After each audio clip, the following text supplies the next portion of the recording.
Well, here we are in London, and today I am going to walk you through what it looked like picking up our luggage and getting to the hotel that we are staying at. I am also going to let you know about the mistake we made with staying here, but also when staying here would be absolutely perfect. And so a lot to tell you about today, so let's go ahead and get started.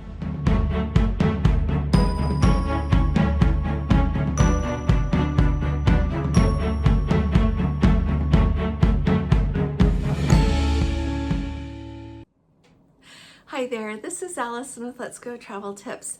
Today is Thursday. It is June 6th of 2024, and yesterday evening we left Salt Lake City. Our flight left around 5:30ish, and we landed this morning at Heathrow. It was a nonstop flight. We landed here around 9:30 in the morning. Now, as we landed, of course, we went straight through. You have to walk quite a ways, as is the case in most airports. Then we went through the Border Patrol into the United Kingdom, went and picked up our luggage, which was very easy.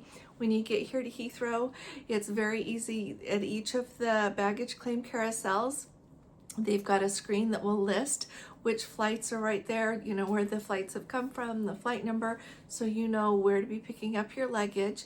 And I wanted you to note that when you're in that baggage claim area there are ATMs to get local currency. So here it would be to get those British pounds, and so you can do it at an ATM. There's actually a currency exchange desk, and also once you do that and you've got your luggage and you are ready to leave that area, whether you're going to head into London or you're going to go to your hotel here at Heathrow or have someone pick you up, everything is very well marked. When you come out of that area, once you get your luggage, and like I said, you've got your ATMs and everything, you go curving around, you go through customs, which is just walking through because you don't have anything to declare as you're arriving here. If you do have something to declare, you have to do that. But once you leave that area, it is very well marked if you want to take a bus, if you want to take the Elizabeth line into London, if you want to take the Heathrow Express, if you want to use another train, if you want, however it is you want to go, it is very clearly marked.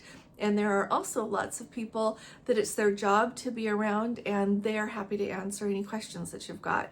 So if you are coming here even for your very first time, don't be worried about it. Know what kind of transportation you want to take. But other than that, they've got people here to help you, as well as having the way marked very clearly. Now, as we arrived here, we are staying at the Hilton Garden Inn, Heathrow, Terminals 2 and 3. And what you have to do, it is very well marked how to get here. First of all, let me tell you that. They've got all these signs marked, you know, Heathrow Express, Terminal 2, Terminal 3, all the places to go, all the kinds of transportation. But also on those signs, every one of them, it says hotel, Hilton Garden Inn. So it's really easy to follow all of the signs. It is quite a distance to walk, like I said. You end up going over to Terminal 2, and then you go through the parking garage, and then you are to the hotel. It's not a long walk.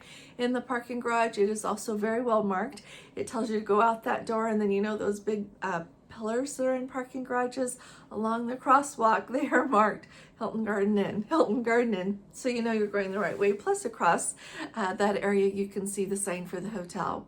So it's perfectly well marked. We love our room. It's just perfectly fine for what we're doing here.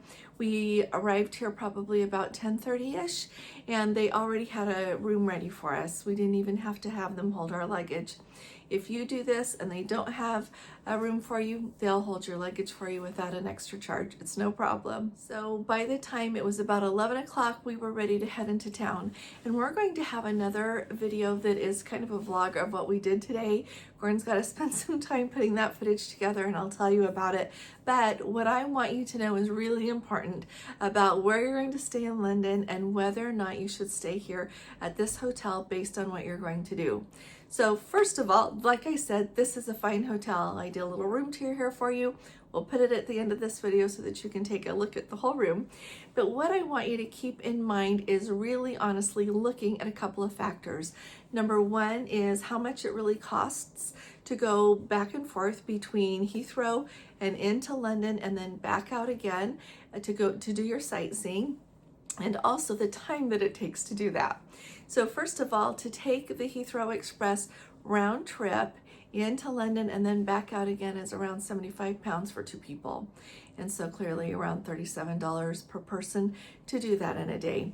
You can get into town on the Elizabeth line. It costs very similar, but it takes a little bit longer. The Heathrow Express takes 15 minutes from Heathrow to Paddington Station there in London, and the Elizabeth line is about twice that long is what they were saying today. So it is really quick. It's a great way to do it. It's really simple. The trains are nice. They've got lots of seats. And it is very well marked, easily marked to do that. They've got kiosks where you can buy your tickets, as well as you can buy it. There's actually a kiosk that is manned with people all the time to take your process your payment there with your credit card. They print out the tickets for you, and they've also got an extra person who is really nice. You can say, here's where I want to go in London, and they'll say, well, when you get to Paddington Station, transfer to this line with the Underground, get off at this stop, and then you will be where you want to be. So it's really nice that they're so helpful. So like I said, we left here at about 11 o'clock, and by the time we had walked over to where we get the Heathrow Express, gotten on the train, taken that to Paddington Station, arrived there, transferred over, bought the tickets that we needed for the Underground, switched to the line that we needed, ended up getting off at Charing Cross, that station there, so that we could go to Trafalgar Square. That was 2 hours. That was 2 hours. And so it takes a lot of time as well as the money to do that. Now I know that it is even more expensive to stay right centrally in London, right close to all of the, most places that we all want to see the most. And so some things I would say that you should think about is, like I said, the time and the money that it takes to go back and forth, but also really look at the Underground map of all of the different stops and see what you can find that fits in your budget, that maybe you can walk to an Underground stop or be willing to walk a little further or take a taxi from where your hotel is that's not quite downtown. But I also want to say that taxis are a little bit expensive. We ended up taking a taxi today to Harrods. We were walking around, we got as far as Buckingham Palace, did all of that, and we're walking a little further and decided it would be nice to take a taxi the rest of the way to Harrods. And so that was like 13 pounds. And so taxis can add up really quickly too. So really try to be strategic with where you choose your hotel. Try to stay as close to all of the major sites as you can afford. That would be my idea. So if you are going to come into London the night before your cruise and you want to just pop into town, do a little bit of sightseeing, get dinner, and then come back and be out here at the airport in the morning ready to catch the transfer out to Southampton in the morning, you can easily do that. But if you're going to go back and forth a couple of days, don't do that. Stay somewhere more centrally located in London. I had a feeling that that would have been a little bit nicer this time, but I said I would be here this time, so we didn't want to make any changes. But I don't want you to do the same thing that we are doing because it'll take a lot more of your time, and it's not free, of course, to go back and forth. So keep all of that in mind. And like I said, it's a lot of walking. You do a lot of walking when you're sightseeing around London anyway, but it's a long ways to walk between the hotel and getting over to where you catch that Heathrow Express. So just wanted you to kind of keep that in mind. 2 things I really want you to know if you're going to do this, if you're going to be sailing out of Southampton or any of the other terminals that some of the cruise lines sail from, is Princess, for example, and I know some of the other lines do that, they don't only do transfers from Heathrow down to Southampton or the other ports, but they also will do it from different places in central London. Princess, for example, runs those transfers from the Victoria Coach Station, and that is very centrally located to downtown there in London. So if you're going to be flying in and then going down to do your sightseeing, that's a really good option. And it's a really good option at the end of the cruise too, because they do the transfer back from Southampton there from the ship back to the Victoria Coach Station. And from there, it is really easy to get whatever form of transportation you want or to walk to your hotel, whatever works best for you. Also, the Heathrow Express has an app.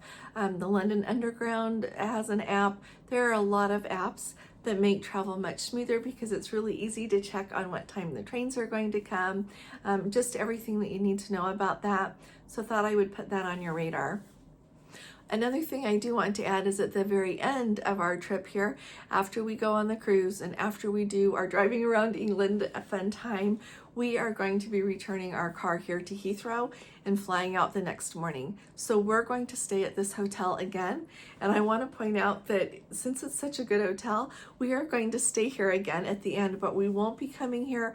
We'll be sightseeing all day long. We won't be turning in the car until after dinner time. So then we'll just sleep here, get up in the morning, and then it will be so handy for us to get right over to the airport and get checked in for our flight, which I think leaves around 11 o'clock in the morning. So it doesn't mean never stay here or never stay at a hotel at Heathrow. It just means make sure that you manage your entire stay so that it works the best for you and so that you can get the most out of the money that you spend and out of your time here in town, because you don't want to spend all of your time just riding trains back and forth and walking a long way through the train and through the airport stations and everything. So I hope this helps. The other thing I want to tell you really quickly today is I keep seeing stories in the news about people talking about what good coverage they get travel insurance from their credit cards. So be aware of whatever travel insurance you get through your credit card, because that might help you out a lot. And I've been looking, so Chase Sapphire has several different kinds of cards, and this Chase Sapphire Preferred card has a special going right now, I've noticed, because we're considering it.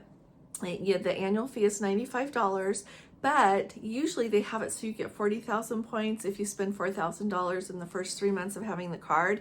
And mind you, money adds up really quick if you pay for your gas on it and your groceries, as well as any travel, anything else you need in your life. But right now they have it so that you get 75,000 points. And so I've been looking at all of these different people. There's a lot of people who are really good at figuring out how much points are worth on different credit cards. And they estimate that it's worth close to $1,000 just by using those points to book other travel, whether it's hotels or airplane tickets. So pay attention to the money that you're spending and make sure you earn as much as you can on what you're spending. That's just something I want you to be thinking about today, because we are doing that all of the time. We are constantly evaluating what credit cards we're using, what perks we are getting from using it, what is really the best way to spend our money. So I hope that helps. And if you have anything to add on visiting London and staying at the airport, let me know, because it's really valuable to all of us, and as well as your favorite travel credit card or favorite travel credit cards. So thank you so very much. I'll see you here again tomorrow, and I'll be talking to you all again really soon. You all take really good care. God bless you. Love you. Bye-bye.